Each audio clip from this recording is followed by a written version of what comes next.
Yamaraj is speaking to the queens, giving examples of how life works, or how life really works, not the way people think it works.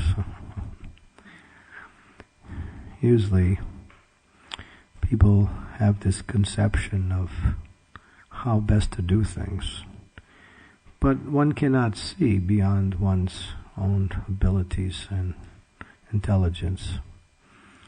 Therefore, nothing is ever perfectly arranged by anyone in this world. Everyone is under the influence of higher power, either the material energy, which is Krishna's external energy, called Bahiranga Shakti. It works in such a way as that one approaches the material energy to try to control it, or try to manipulate it in order to somehow control it. But one is controlled by the same energy. That's the nature of this material attempt to try to somehow or other control things. One cannot control something that is beyond one's control, because Krishna is, or the Supreme Lord is, the controller of all energies. Mayadakshena prakriti suyate sacharacharam henuna pavakanteya jagad vipar vipartante. Krishna says in the Bhagavad Gita, nothing is outside of my jurisdiction or influence. His energies are working perfect, and he's in full control at all times, either directly through the spiritual energy or indirectly through the material energy. This is a very important point to know, because generally the conditioned soul is one who's seeing things in a limited sense. But yet, because of their limited sense of seeing, they cannot understand actually what is happening, or how things actually work. It's just like if you look at a house, you may describe it a little bit, but you can never understand, all the details of the house, nor how the house was really built. You would have to go to the one who built the house and get all the information. And so in sense perception or in intellectual arrangements based on previous experiences or others' previous experiences, it doesn't allow one to really understand how things work. So here is explained using what we say very extreme examples to make the point clear. Yamaraj is speaking that a person may lose money on a public street. It's the word public is given here, not a small one. And still, no one sees it. And yet, the money is returned to the owner somehow. Whereas a person may have big plans to protect their own wealth and possessions in their house with big safes and so many other burglar alarms and other things that are provided by today's society, but at the same time, it gets lost. So what does that mean? That means that one's endeavors are really not the conclusion of the outcome. The outcome is not really based on one's endeavors. There's a certain energy or element there that is what is called destiny and the will of the Supreme Lord. So in the material world, everyone has their destiny. They can't change it because they work according to the laws of material nature. And their destiny is already, what we say, determined by their activities under the influence of the material energy. So just like there are facilities that where one can move forward and backward within time. Time is an energy, and it works in such a way that it brings about three phases of existence: past, present, and future. But one who knows how to manipulate the material energy can also move forward in time and see the future. So we might say, well, how's that possible? The future hasn't even happened. But on another plane it has happened. But we're on this plane of limited understanding, and we think that everything is happening in the present. But it's not. Time is actually taking care of all three aspects at once, past, present, and future. This is material. This is not spiritual at all. So, if you could go forward in time, if a materialist could go forward in time, they could see what would happen to them in the future, and they could come back into the present and then think of how to function in that way. So when people say, well, how is that possible? That's the nature of the material energy. That everything is already happening. The material energy is actually, it's three-dimensional, but it's also four-dimensional. Four-dimensional is the subtle aspect, and time actually exists on the subtle level, not on the gross level. But for a devotee can actually change their destiny completely, and can get a complete different destiny simply by doing one thing, taking shelter of the Supreme Lord. So what is destined to happen will change by one's, what we say, engagement in devotional service, taking shelter of the Supreme Personality of Godhead. And Prabhupada uses the example of Prahlad Maharaj, how he was harassed by his father in so many ways. If you look at the comparison, what was Prahlad to his father in terms of power? He was just a little boy, 5 years old. And he was very much obedient to his father at the same time. But his father was trying so much to make him the way he wanted him to be. That's the way parents are, yes? They want to make the children just the way they want them, the children, to be. But this is a whole other theme, and what happens is you take the Krishna consciousness and the parents get fried, right? So that's another point. So that's what happened to Hiranyakashipu. He got fried. What's this? Taking shelter of who's Vishnu? Don't you know I'm the supreme power in creation? He was thinking like that. He was so arrogant and so proud of his own powers that he couldn't conceive of anyone even greater than him. And he had planned it that way, to be what we say the supreme power. And so therefore when his little child was resisting him, he became more and more upset, and finally he used strong means to try to, what we say, make Prahlad obey him, by actually attempting to kill him. But what happened? He tried so many ways. If you read the story, it's coming up actually. Look what Prahlad had to go through. This is not some mythology or some story, this is actual historical fact. Prahlad had to go through, being thrown off a cliff under stampeding elephants, thrown into an ocean with a mountain thrown on top of the ocean. And he was put into boiling oil. He was tempted to be stabbed by spears. What else? He was put in fire. None of these things had any effect. Why? Because Krishna's energies work under Krishna's control. And Prahlad had full dependence on Krishna. Not only did he take shelter of Krishna, but he knew Krishna would protect him. Sometimes we think, if I take shelter, will Krishna protect me? We're not sure, right? We know we should take shelter, but then we wonder, well, we'll get the protection or not. But Prahlad didn't have that doubt. He knew, even in the most dangerous circumstances, that simply by taking shelter of the Supreme Personality of Godhead, there was nothing else to do. That was the perfection. And that's what he did all the time anyway. So when it came to being in a dangerous situation, he wasn't any different than what he normally was. For him to take shelter was what he always did.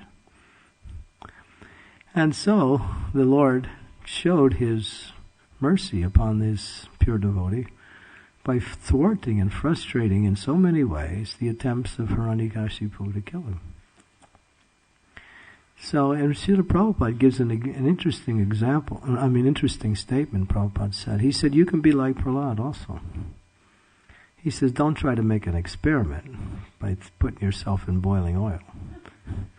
He said, don't try that. But by taking shelter of devotional service as Sri Prahlad did, one also gets the same position as Sri Prahlad.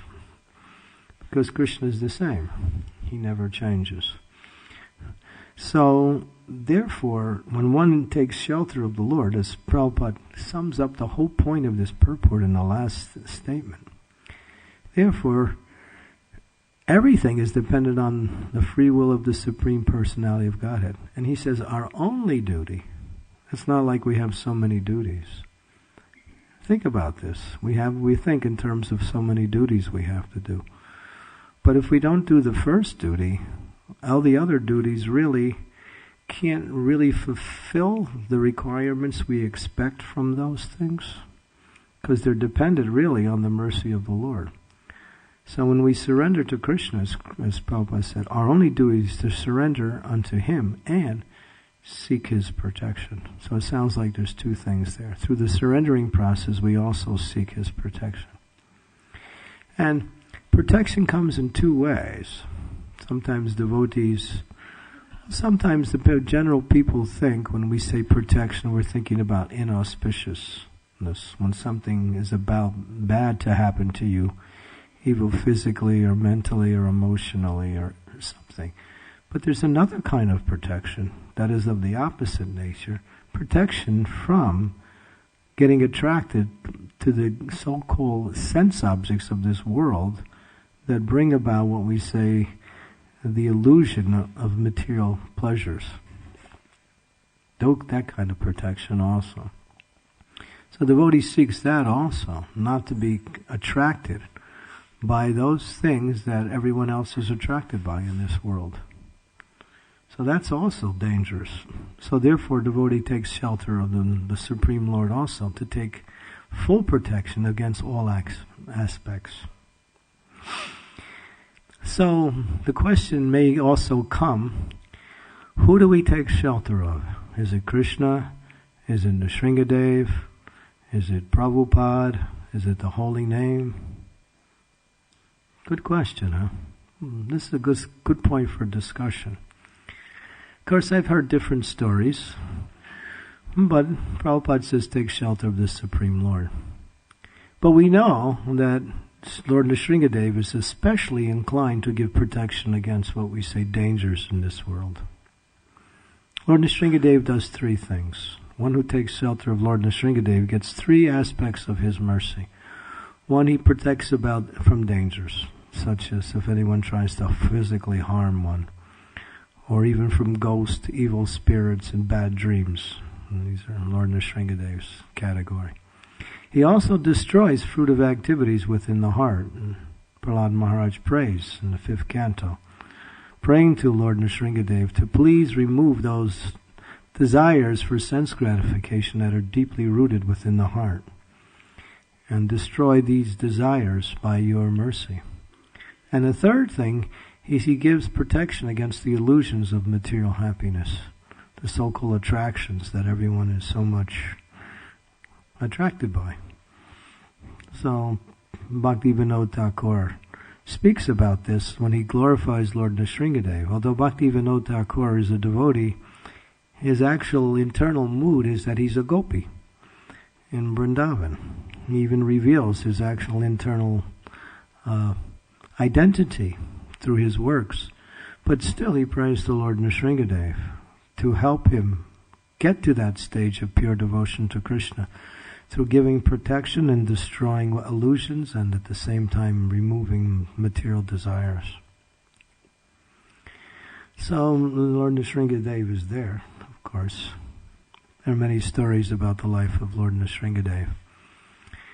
I think the devotees I heard this story from the Sankirtan devotees many years ago.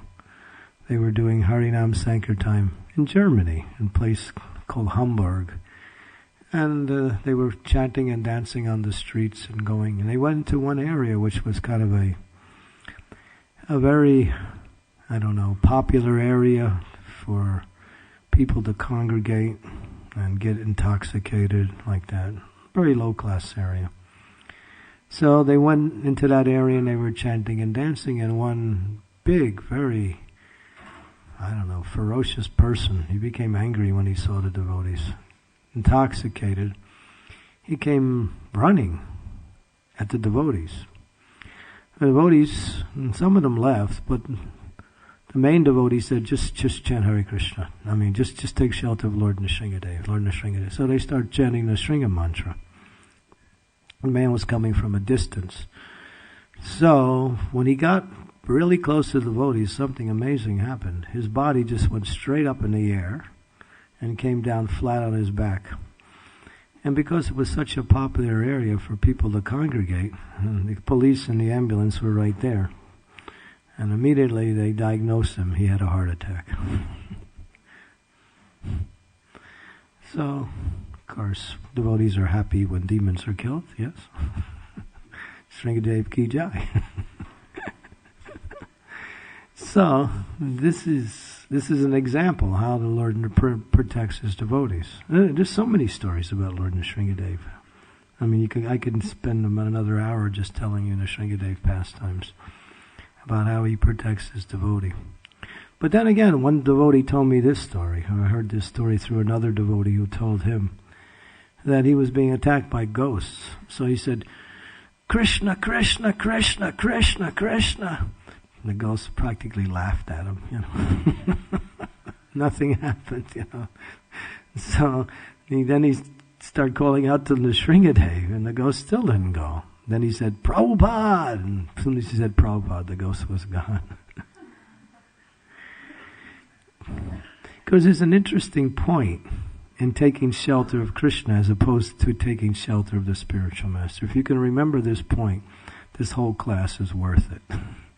The point is that when you take shelter of Krishna, Krishna sometimes wonders, are you really taking shelter of me? You sure? Is it really? Or do you really want sense gratification?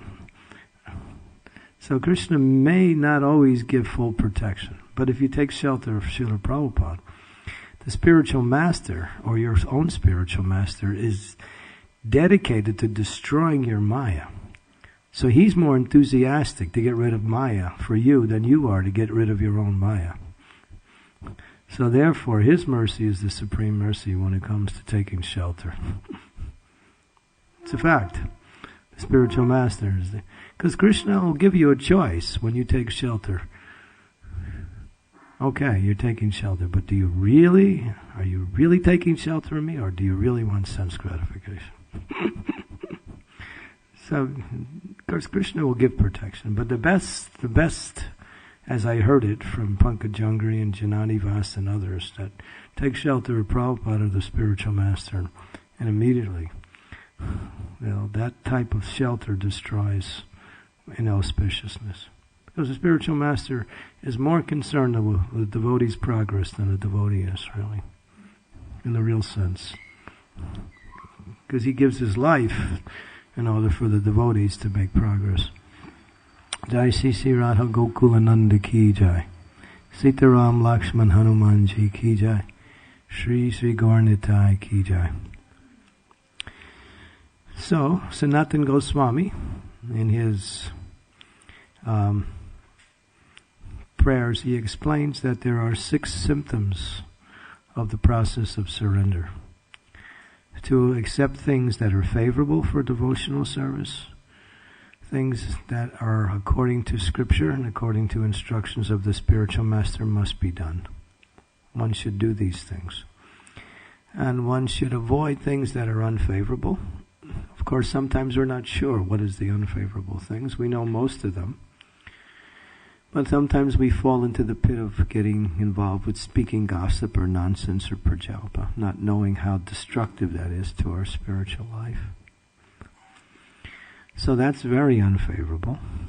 Associating with non-devotees in order to enjoy that association, or even associating with devotees who are not serious in their spiritual practice, who are not really wanting to really practice devotional service. Those who just in name only are executing devotional service. They're called Dharma Dwajis. Bhaktivinoda Thakur gives a very strong, he said, these are the most dangerous association. Imitation devotees. They come to devotional service not for devotional service. They come simply to improve their material situation or to get some position, some power or something like that. That's their main goal. Of course, it's hard to detect that, but such association, when you do take it, you'll start to feel that you're not being inspired by such. So we should carefully avoid that kind of association. And, of course, the other four principles is Krishna is my only protector, Krishna is my only maintainer, and I depend on Krishna in every circumstance. Always my provider, maintainer, protector. And the last one is humility. Because without humility, one cannot execute the other five properly. Prahlad was, he didn't call out his armies to give protection. He just humbly took shelter of the Supreme Personality of Godhead. And in his heart, he had no doubt that the Lord would give him protection. So humility really means to have full faith in the Lord in every circumstance. To depend on the Lord.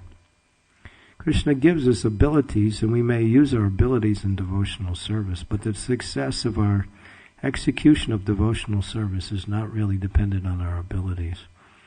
It's dependent on our enthusiasm coupled with humility.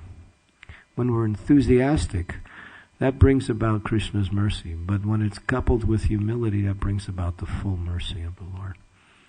So this is the process of surrender. And that's Prabhupada's last statement in the purport, that one's only duty is to seek shelter of Him. And we shouldn't have any doubt that whatever we desire in our Krishna consciousness, in terms of whatever else we need, will not be provided by the process of surrender. Whenever you surrender, Krishna gives you more and more. The process of surrender brings up everything. Shri Guru Charanirati Aise Uttamagati Aise Prasadi Purve Sarva As. By taking shelter of the lotus feet of the Lord, all of one's desires automatically become fulfilled. And Krishna fulfills his desires, and your desires, through his spiritual master in two ways. One, he gives you what you desire, and two, he gives you something better. Either way, you're a winner, so you can't lose. He gives you something better than what you may want. Therefore, it requires some patience, enthusiasm, determination, and patience. Because sometimes we are enthusiastic and we're also somewhat determined, but we expect results quickly, and that doesn't necessarily happen. Krishna wants to see how enthusiastically and determined we are in terms of, just not immediate. It's the way of the world. When people do something, they expect results, but devotional service is a cultivation of the mood of devotional service. When we continually cultivate that mood of enthusiastic devotional service coupled with humility and determination, and then gradually patience automatically becomes easy because we're happy in devotional service. When you're happy, you don't expect anything. So when you're not happy or you're expecting something, that you start to become impatient. When you're happy, your happiness is the expectation you're looking for. It's actually the success of your execution. So one doesn't have to make separate arrangements. So, therefore, with faith. Therefore, bhakti really means faith. Karma means activities, jnana means knowledge, bhakti means faith. That's the acharyas explain. Bhakti is a process of faith. To have faith in the Lord, to have faith in the process, and to have faith in the instructions of the spiritual master. And we might also add to have faith in one's own ability to achieve success. No one is, what we say, unqualified for perfection. Everyone has the qualifications, because the qualifications are coming by way of the mercy of the Lord. The qualities that are necessary to bring about the mercy, that we have. We can cultivate, that we have to practice. But the success comes by the mercy. And as we learned in the pastime of Krishna being chased by his mother, when she wanted to tie him up, it was only by his mercy that he was tied up. When he decided to get tied up, then she tied him up. Otherwise, she couldn't catch him. And even when she did catch him, she couldn't tie him up, because Krishna didn't want to get tied up. So therefore, this pastime teaches something very significant. We have to be like Mother Yasoda, but we should know that without Krishna's mercy, only with Krishna's mercy, then success comes. So everyone has the opportunity for perfection as long as we have faith in the process. And faith is not idle. Sometimes people say, there's faith and there's works. I have faith and you have works. But actually faith is works in action. That's what it is. I'm sorry. Works is faith in action. When you actually show your faith by your activities and by your, whatever you do is an expression of your faith in bhakti. Like that. Okay, so any questions? Comments? Yes. Hare Krishna. Sorry for my voice. Kirtan, I lost my voice a little bit.